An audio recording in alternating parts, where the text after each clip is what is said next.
All right, and with Daniel for the midweek pod, we witnessed Manchester United 3, Sheffield United 2 yesterday, another classic of the genre from United. 4. I'm sorry. 4-2. 4-2. I do you a disservice, United. That was a fine performance. What a team. What a team. By the way, I mean, we talked about Bruno Fernandes last week and asking why the haters hate. He has dragged us through the last few weeks, on his own, and he definitely dragged us through this game. So, props to Bruno already. Is there a player in the United team that gives a shit more than Bruno? Because I just don't think there is. I thought about this when we came off air last week, that someone I know from United just doesn't love Bruno, and we often argue about this. But one of the things he said was whatever else he says about him, the guy will run through brick walls for United. Yeah. And there just aren't that many players we can say that of. No, and it feels like he's chucked his best years away on his dreadful United team. Yeah, 100%. But I find, the idea that you couldn't integrate him into a good team where he gets more of the ball has to do fewer heroics, and he's not expected to try and do something all the time because he doesn't have to, because he gets opportunities, or he wouldn't suddenly be good. And you've got guys with Y-Scout access or whatever that genuinely think they understand football better than him. Yeah. And it is almost always guys. And I totally I think that regular listeners will know that we see the issue with him. And I think particularly for me, the issue with him is not the constant attempts at heroics, because I think that more than anything is much more a reflection of where he is and who's around him than his temperament or ability. The issue I have with him is, if we're going to have Mainu in the team as well, are we going to be physical enough? Yeah, I mean, I think that is a fair question. The question of Bruno's profligacy with passing was brought up by scouts before United bought him, right? They knew this. This was the question mark they had. They knew that he gave the ball away a lot. They knew that he tried a lot of stuff. And there's always been the trade-off. And I think at the time, Paul and I were arguing about Bruno, and I was like, yeah, in the big games, we might regret having him in the side. But I think over the net of his career with United, he's definitely created more than he's wasted. So also, I don't think that he's wasting the ball that much more than De Bruyne, particularly. No, he isn't. Gets the ball in better areas with better players around him. Yeah. The difference again is it's not the difference between them. Although I agree, I get back to the point I just made. One of the reasons, and probably the main reason I think De Bruyne is a better player than he is because of the physicality. De Bruyne has a change of pace, and he's a big lad. He's a brute. And when you add that to all the other stuff, then that's very hard to deal with. But yeah, I think I have been disappointed in Bruno this season, but at the same time, again, the nonsense is around him, not the guy who's created more chances than any other player in Europe's top 5 leagues, which itself, you think that's a good effort. Yeah. And I guess you might say, well, he's in a crap team, so he has to do everything.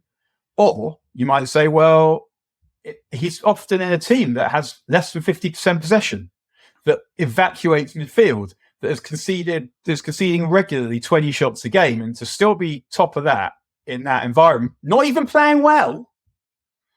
Yeah, he's a footballer, man.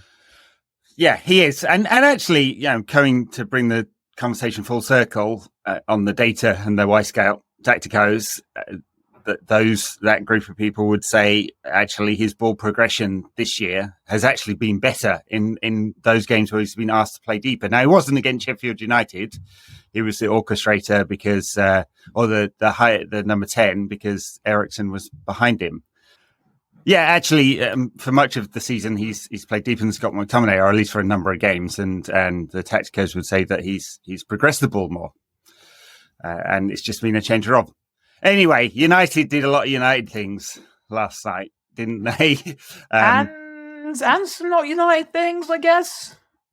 As in, it is not that often that you see United properly pen a team in. Obviously, we still gave away some ridiculous goals, but the first half, we penned them in. They couldn't get out, and that's what it's meant to look like. Yeah, there were probably too many low-value shots in that first half. which like United weren't getting it into the right positions to make sure that those chances were better quality. But to pen them in, it was 80% possession, wasn't it? And when do we start giving the goals away? I forget now. One either side of half time. Either side of half time. Yeah, that's right. Yes, a classic from Andrea Nana, who we'd been praising for doing better, and then he's dived over one and then given a stupid ball away in subsequent games, which is not awesome. For giving the stupid ball away, I guess I can say okay. As in, all keepers make a few stupid errors a season. He made loads, hasn't made one for a while. And I guess I'm assuming that it's going to be the not saving the stuff that he should, rather than just presenting goals like that is going to be the problem with him long term. Yeah, I don't expect him to do that much. I mean, I thought, and I think this is a problem again with how United are set up and not Onana. I thought we'd see more of the sort of ball possession stuff from him. Instead, he goes long a lot more than I expected. And again, this is the model that Ten Hag has set up this season. We're going back to front very, very quickly, trying to get our largely ineffective wingers into the game. Although I wouldn't blame Garnacho for his performance too much last night. I think he kept going. Anthony was fairly useless. Garnacho played okay. I felt like that his finishing was better last season than it was this season. Shouldn't have missed the chance that he missed, even though he made it really well. One thing I guess I thought was, if we're not going to experiment in these games, when are we going to experiment? And I guess I'm thinking, hang on, you've got Sheffield United at home. It should be impossible to lose, but even if you do, it doesn't make that much difference. No, that's right. So I guess what I'm kind of thinking, and I know that these children are young, so I might be talking bollocks, but I guess I'm thinking we might need to buy a left back in the summer. Probably do need to buy a left back. I think they're looking at the Girona left back. Is the latest rumor. Should we therefore find out if Harry Amos is any good at this level? Yeah. Well, he's in the squad last night, wasn't he? Yeah, he was. He was on the bench. Just because I think with all these things, whenever we buy players, one of the things I'm always thinking is, who are the young players, and are they going to block them? Because if we have young, obviously, if you get the opportunity to sign someone who's just brilliant, then you just buy them. But if you've got young players who you think might be good, then for me, I'm always thinking you need to make sure that there's a route to the first team for them. So I felt like I'm just so sick of Wan-Bissaka. Like his performance, and I suddenly after we recorded on Sunday, I suddenly felt like we sort of forgot to talk about how shit he specifically was in once things started going wrong in that game. Yeah. Like the lolloping running, like my friend's got this. It's a giant St. Bernard poodle cross, maybe. Can't remember what it's called. Anyway, it's a fucking gigantic bastard. It's an awesome dog. But the way it runs, it just really reminds me of Wan-Bissaka. Just like it doesn't seem to sprint almost. It's a lollop. Yeah. And getting caught upfield and lolloping back and not marking, losing patience, losing men at the back post. Just, I felt, like it might be good to see something different. In the same way, why am I watching more Anthony when I could watch Ahmad? Yeah. Against Sheffield United, what is the point? No, I do get the point. I actually thought, I suspected that this United side was sort of collapsed towards the end of the season because none of these games count. And that wasn't true yesterday. I mean, stupid goals given away, but that wasn't a collapse. And it was a better performance than I was half expecting because, like, this team is not mentally strong. And I was like, games that don't count for anything, how are they going to get themselves up for it? I don't buy it for most of these players, but it wasn't quite that. So I was being unfair. But yeah, Wan-Bissaka has been shit recently. And I'm not sure Dallow's been much better either on the other side. Dallow was dreadful against Chelsea, and another game in which he was also dreadful. I forget which, City maybe, but I thought he played very well in both Liverpool games. And it's not so much whether these people are good enough or not. It's not whether Wan-Bissaka is in dreadful form or whatever. It's the Wan-Bissaka is not the future of this team and this club. So now we've got these games that mean jack shit. Why are we not including players who are actually going to mean something? and trying to give them as much experience as possible. And fine, if the answer to that is Amos isn't ready and he's literally on the bench because they need some names, I guess fair enough. But I didn't need to see Anthony in that game. I'd much rather have seen Ahmad, who also probably isn't good enough. No, probably not. Let's have a look. Good stat here. Harry Maguire has double the amount of goals that Anthony has this season. That's just in the Premier League because he's got a few in Europe as well, hasn't he? But do we also have to subtract the ones that were his fault? Yeah, for a Harrods difference. Yes, I think that would be fair. So, question about his goal. Yeah, was he going for goal or was he trying to stick that across? Let's give him the benefit of the doubt. Flicked header. So. Yeah, I mean, there was a debate on the Football Cliches podcast last time out about what angle you need to have for it to qualify as a flick, and I think that's a flick. That was a narrow angle. I think he was going for goal. Yeah. No, but a flick is not just about an angle. A flick is about the movement of the head. Yeah. So, like a normal head is that, and a flick is that. Yeah, like that. Yeah. So, disagree with that. I think I feel like they haven't stated their terms properly there, but I know they do excellent and important work. So, very, very important stuff. Yes. So, I don't want to criticise, but yeah, that flick to me is determined by feels like side to side. Actually, that's not true. Because it can also be that. I guess I'm calling generally things that are side to side or backwards a flick. Well, it's a glance, isn't it? Maybe there's a difference between a flick and a glance. That was a glancing header with a flick. So a flick probably needs a neck movement.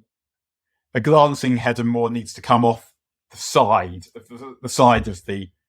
I mean, I'm looking at my own forehead here and thinking that's quite a big surface area. the big surface area. Not as big as Harry's. I make fun of him, but he's not been bad this season. Like he was dreadful last season, and he's come in and done worse the season before. Yeah, I mean, I say that in a team that's conceded 50 goals. So. Like he hasn't been that good. Let's be clear about it. I mean, I'm sure in the summer that focus would be on the defence first because there's just been way too many injuries. I mean, if they're buying a left back, one's got to go. They can't have 3 left backs and Harry Amos there. They've got to think about both right full backs because neither is quite good enough, and you can't merge them together like something out of the fly or something. And then. Johnny Evans is ancient. Rafa Varane is injured all the time. Victor Lindelof is shite, and Harry Maguire. Well, they've got to decide. He's also and in the last year of his contract. So that's a lot of work to do if you're thinking about the priorities. And then you need 2 midfielders as well, and a striker, and probably a striker. Though 100, you got to have backup to Rasmus. He got a goal, which is good for him.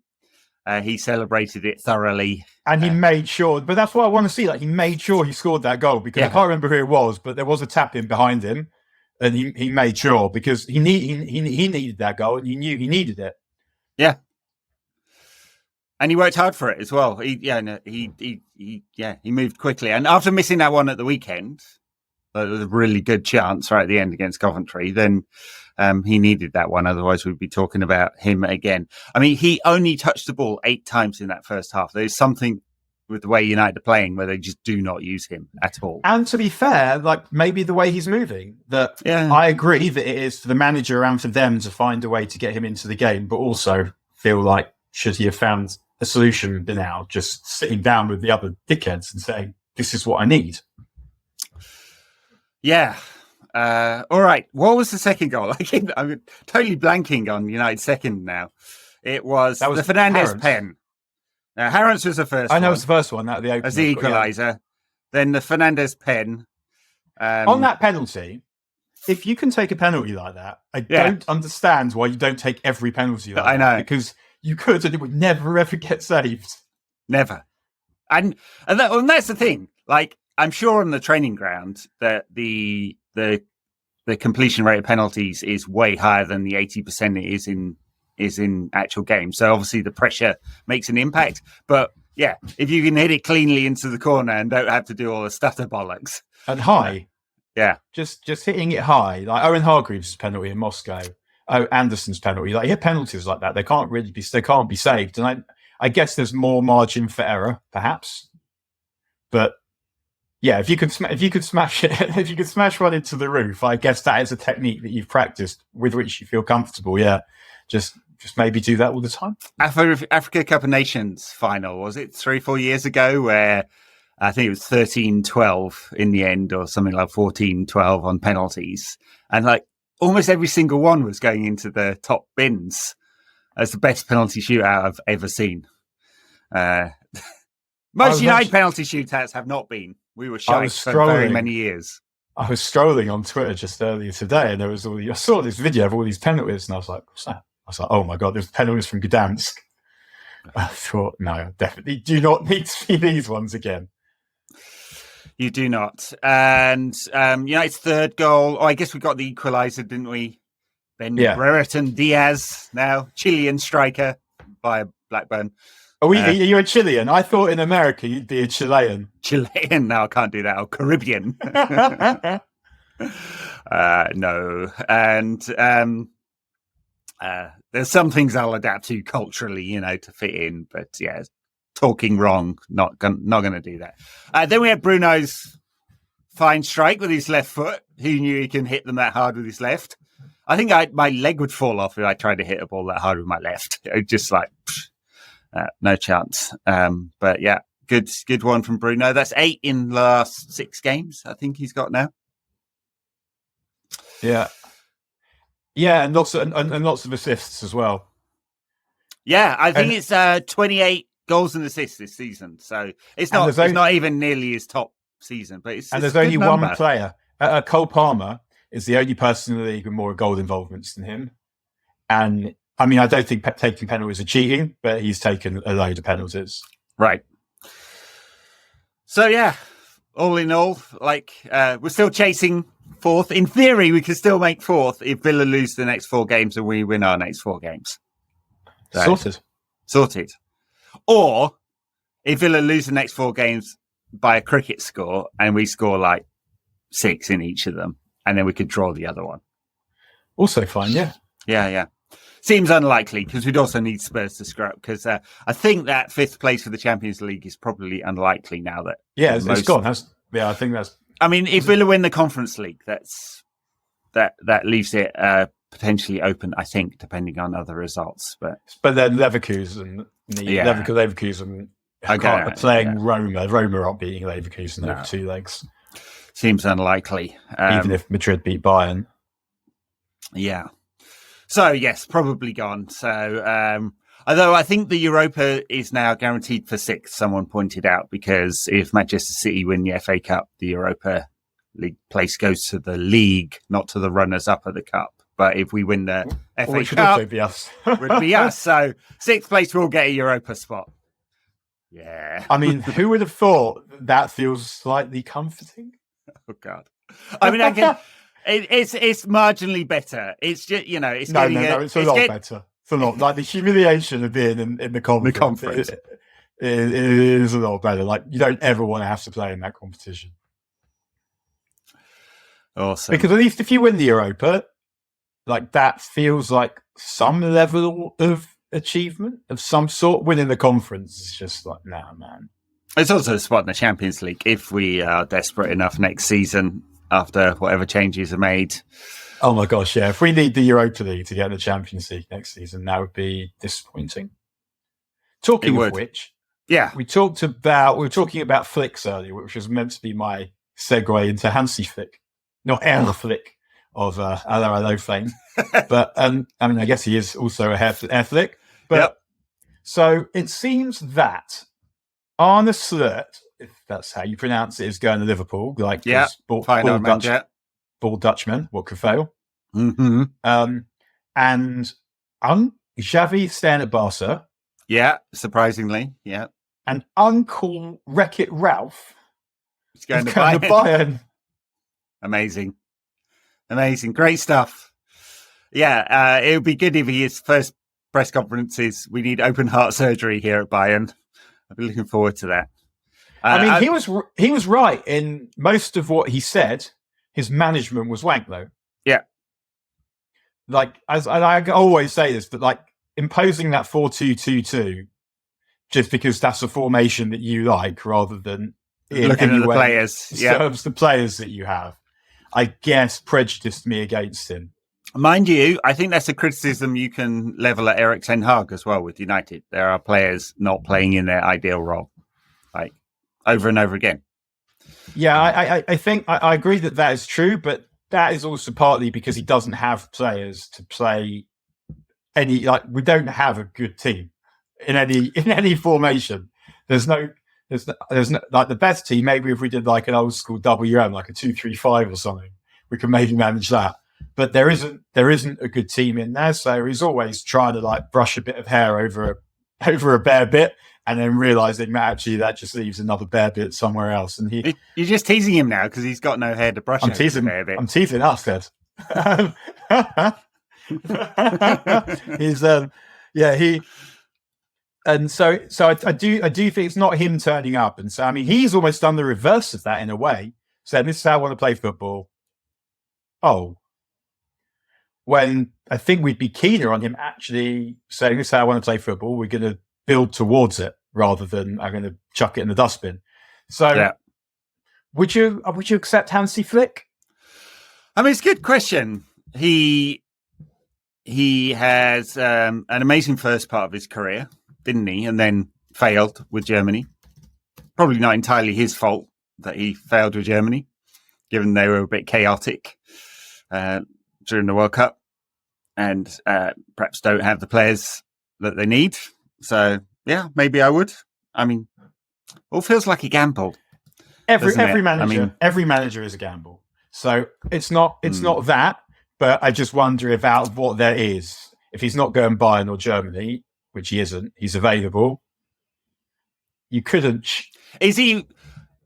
James from Muppeteers was saying a more possession-based style is what the Ineos team are looking at, and they've kind of settled on that with Barada and Ashworth. And Ashworth, when he arrives, just his laptop full of transfer targets left at Carrington by mistake so far, and Jason Wilcox and the whole new team that's in place. That's what they're looking for. If that's true, that tells me Ten Hag's out the door, because he is clearly settled on something else. And I think when we've had a season of what we've seen, like Sheffield United game, a little bit more controlled, but not really. And against them, I think we know this is what he wants. Yeah. Well, I guess you might say that this is the best way he thinks there is to do it with what he has. So if you want him to try another way, then he needs better players, which we know to be absolutely true, but also to be sort of not that true as well. I think he's out the door for being shit. I don't think they're going to fire him because they've decided that this nebulous style. But Hansi Flick feels like a better bet than almost everyone else on that disgusting list. His Bayern side played a very, very German, not quite the Gegenpress and mega high press, but definitely the mid-block style.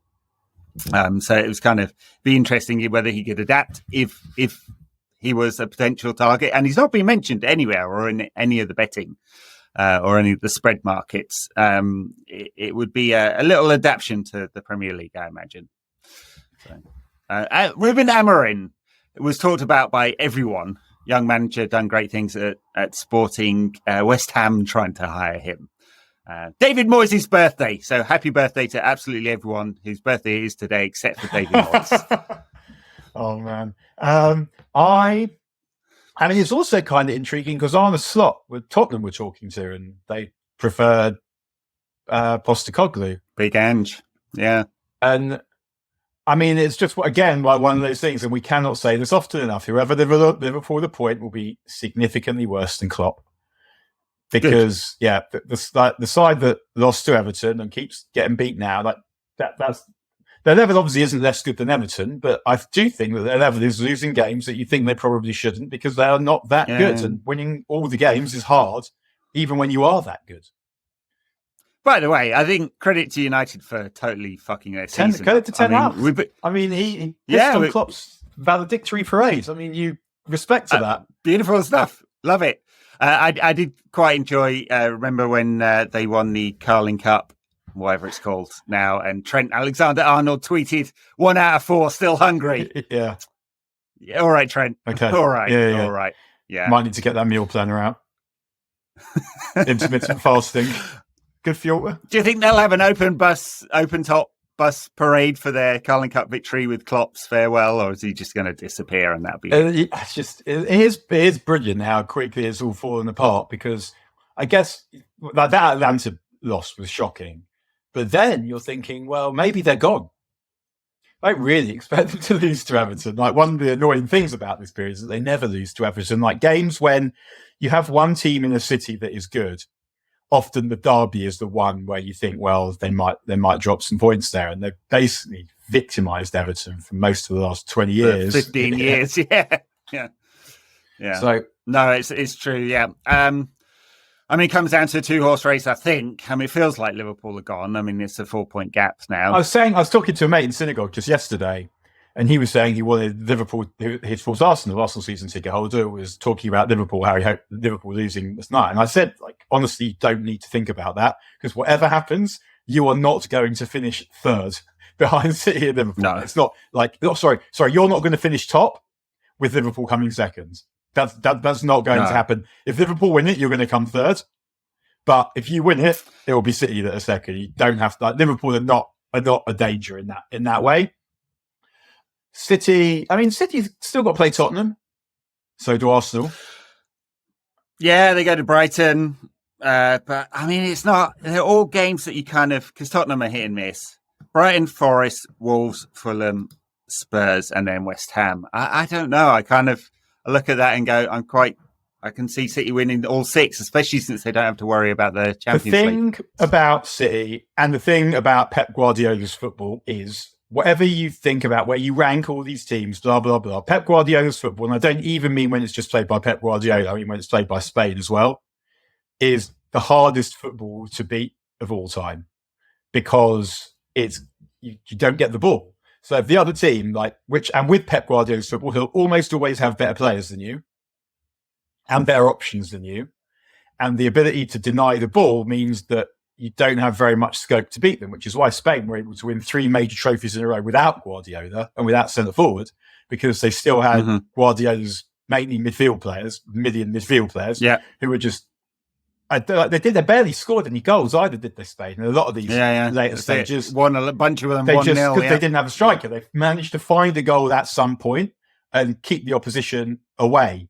So that's why you see these games City have, and it feels really hard to beat them. Then you have a side like Brighton, who the way they play causes trouble for some teams, but it's just not for City. Because they're City light. Similar. It's a less good version of a similar thing.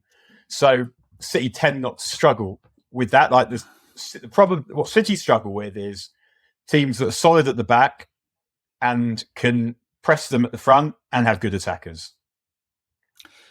We played them second to last. Play Arsenal. Arsenal play Spurs next, although they mostly beat Spurs. But we played them second to last game of the season. I mean, that might be one where we want to chuck it away now. The rest of them for the cup final. I remember as a kid, my dad in 84, 85, we play Watford the game. I think it was the game before the cup final. My dad goes without telling me, because he knows I'd be furious if I comes back and we've lost 5-1, and I'm still absolutely raging. They've come without me. And that was the last time he went without me. Yeah, I think that's fair. That's fair. All right. What else is going on in the world of United? That's about it, really. No movement on the Ashworth front, because it's still haggling. There was a Telegraph piece by Ducker saying Newcastle are after 15 million plus 5 million in bonuses for Ashworth, and United have offered 2. Seems to be some gap between them. Is this pride with Newcastle? Because they paid 4 million, and it's absolutely mental that there's now a transfer market for executives. This is not talent; these are executives. And also, right? How good can this guy be?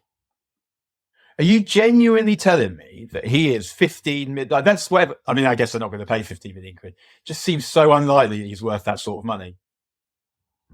It's absolutely mad. Executives, not talent. I mean, there are lots of executives out there. I mean, some better than others, as we've seen with Edward Wood and Richard Arnold. Obviously good to have people who know what they're doing in these important positions. But yeah, 20 million, absolutely nuts.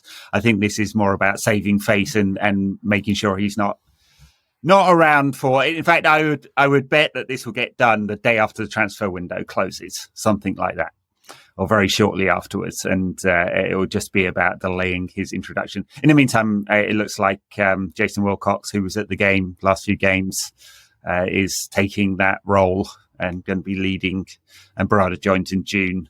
It is rather late, but for planning purposes, I'm sure he's on the phone right now. And I guess, it feels, like Wilcox makes a lot of the footballing decisions. And it's quite an interesting... I don't know, it's always a gamble, I guess, but given his pedigree is what? Southampton? Yeah, head of youth development or head of youth recruitment at City, and then technical football director at Southampton. What he's now being asked to do is a massive step up. And I guess Barada will probably know him, but his relevant experience is relevant, but not at that level at all. So, I hope he's good. He's going to have to be.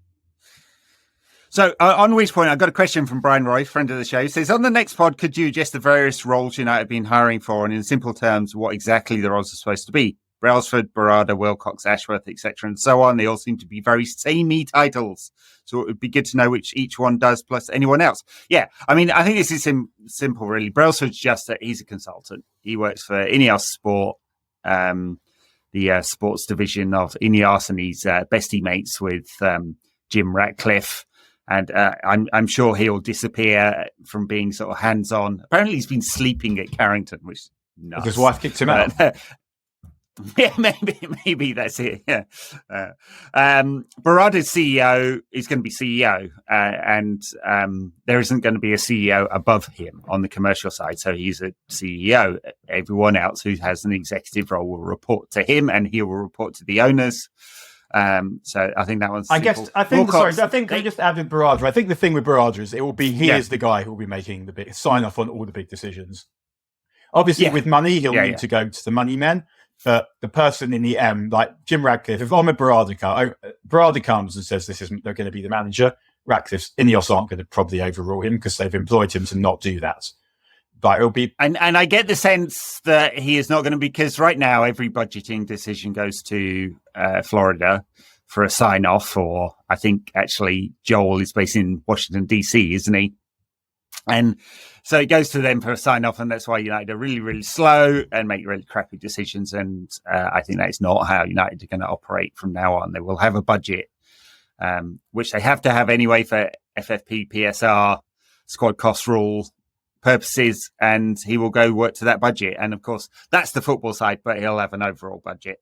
Wilcox, hasn't he been given the title of football director, or is he technical director? It's one of these ones where it's not director of football, which will be Ashworth.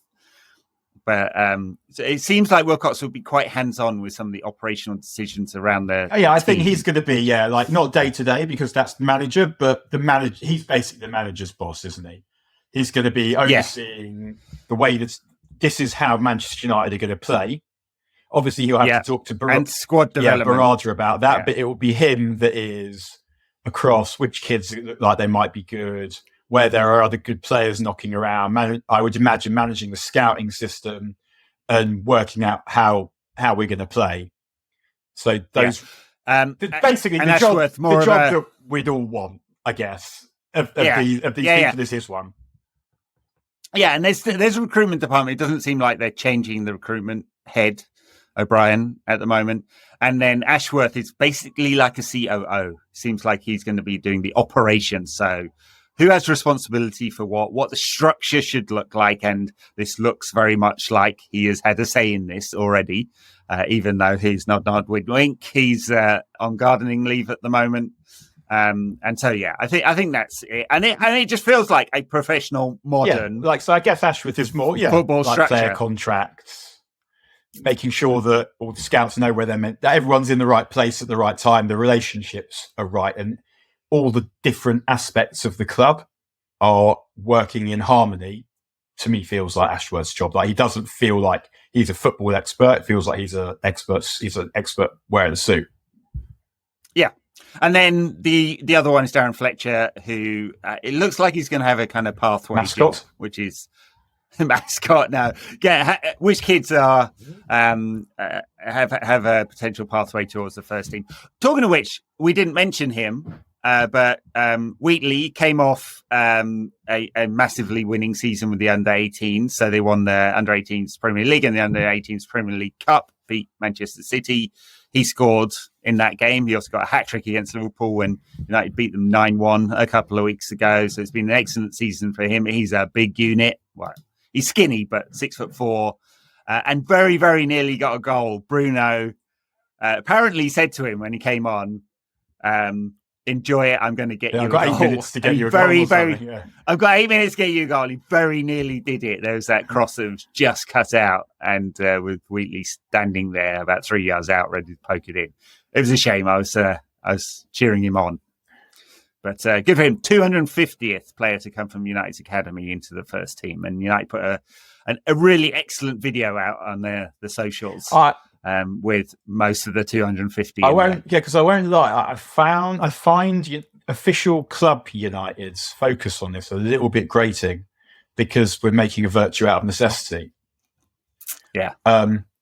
If obviously United is all about giving young players a chance, and particularly ones that come from Manchester or Stockport in this case. So that's a great thing, but it feels like it's been used to take the piss out of us over the last 2 decades. It is. I mean, look, there's good commercial reasons for doing it. It's you spend a fraction of the amount if you get a good player coming into the team. Note Alejandro Garnacho. You can build a fourth revenue stream if you sell players well. City, Chelsea have done this, and United really well. Did quite well sometimes too. Everton and Sunderland. Yeah. Yeah, exactly. And also, it's, for whatever the DNA of United is, it's part of it. But it's true. What with what happened in '58 and the youth team, there is some marketing around it, which can go from being identity to a stretch. Yeah. It's not so much the marketing. It's more we're having to use all these young players because the team's been underfunded and neglected, and so look, poorly funded mostly, but yeah. So you get these players coming in, you think, well, okay, but it shouldn't actually be like this, and it shouldn't even be like this now with all those kids on the bench. But it feels, I guess, like hopefully it's moving in the right direction now that we're at least going to run like a football club. I mean, maybe the curse is still good, but we're doing the right things at least. Yeah. And there's a load of those under-18 players that are very, very good. Yeah. We've had quite a few of them on the bench recently. All right. At the weekend, Saturday, we play Burnley. Saturday, 3:00 kickoff. For the traditionalists amongst you, Burnley is a dead rubber. Burnley down, basically, aren't they? I mean, it's for all Vincent Kompany's sort of Pep Guardiola legacy. Yeah, they've been pretty shit. I guess in theory, it's only 3 points to Nottingham Forest, given Forest's points deduction. Could they make it? They've only won 5 games this season, and their goal difference is -32. Whereas, lads, we have positive goal difference. What a team. You won't sing that. At least half the league won't. I mean, we it's not worked for Burnley. They've tried to play good football. They do play good football. They're going down. And are there any players that we like in the Burnley squad? Even James Trafford, who was moved from Manchester City reserves 300 million Burnley pounds. for a huge fee. I'd take a look closely at someone's laptop for that one. What was going on? He's not been the calming presence. He's good with his feet though. So there you go. You have that. Yeah, I mean, Burnley are crap and we'll beat them. I mean, I don't really know what else to say. But for me at this point, and I don't know if this is I'm looking at the cup final and I'm thinking, if I'm Ten Hag, like, you have this problem of you have to get the team firing for that cup final without risking injury and fatigue, while still maintaining rhythm in games that don't count, which is hard to do. But also, you need to be working on a plan. I mean, I don't know, and I could be totally making this up, but when United are going for the treble and they've got Bayern coming up and they've got no Keane and no Scholes in the Blackburn game, Fergie plays, I think he plays Giggs and Phil Neville in midfield, maybe, because it feels like he's experimenting and he's thinking. And I actually felt like until the cup final, when Beckham comes into midfield, when Keane goes off and plays well, I think Giggs was going to play midfield in that game. And actually, probably would have been a better decision, because Fergie talked about it, didn't he? He said, we were thinking about playing, well, for the Champions League final, we were thinking of playing Giggs there, but we thought he was too bursty. Yeah, so I mean, obviously we now know that Giggs actually was a really good central midfield player, and this is one of my big regrets of him, that he didn't play in that position when he was younger. But also, just when you think about it, the way that team were most likely to score a goal was Beckham cross into the middle. And by putting him in the middle, they took that away. They then compounded it by putting Blomqvist on the left and Giggs on the right. So you've got Giggs out and Beckham out of position.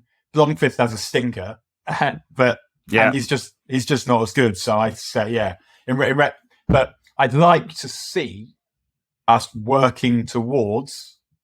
We've got this game. It'll be humiliating if we lose. It was humiliating last year to lose a second straight cup final to City. I mean, who needs that in their life? And I want him to be trying to find a way of making that happen. Yeah. Well, and it is true that the only way we're going to beat City is by coming up with a special tactical plan, because it cannot be chaos ball. It just cannot be. Like, when they are going to have so much possession and will create so many chances and they score. The archetypal City goal is the archetypal goal we can see. Beautiful symmetry. Oh, man. All right. That's going to be it for the midweek pod. Thank you very much for supporting us. I'll probably be back with a daily tomorrow, Friday. I have a chaotic diary. At least you're not going to Thorpe Park. At least I'm not going to Thorpe Park. Is that what you're doing?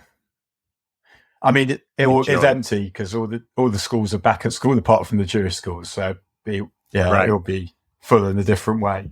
But don't lose your lunch on the roller coasters. Yeah, I mean, I can go on them. But I don't enjoy them. On my stag, we were in Blackpool and we were on one of these rides that I can't remember if it just fires you up into the air or fires you down into the air. But I didn't want to do it, and we'd had a fairly hectic evening. So we do it, and this, I guess it fired you up, because as we're coming down, I was like, said to one of my mates, "Am I crying?" He's like, "Yeah, you are." I thought it's kind of weird, and I mean, there's a lot going on. And later that night, someone poured a shot of Insanity sauce and secreted them among other shots. So it wasn't even necessarily one that I was going to have, because they poured a few, but I took one anyway without it, and that was like nothing I've ever experienced before in my life, like a full body experience of I don't even know what. And so I called my wife to tell her that was a joke. And then I realized I was crying again. Oh dear, Daniel.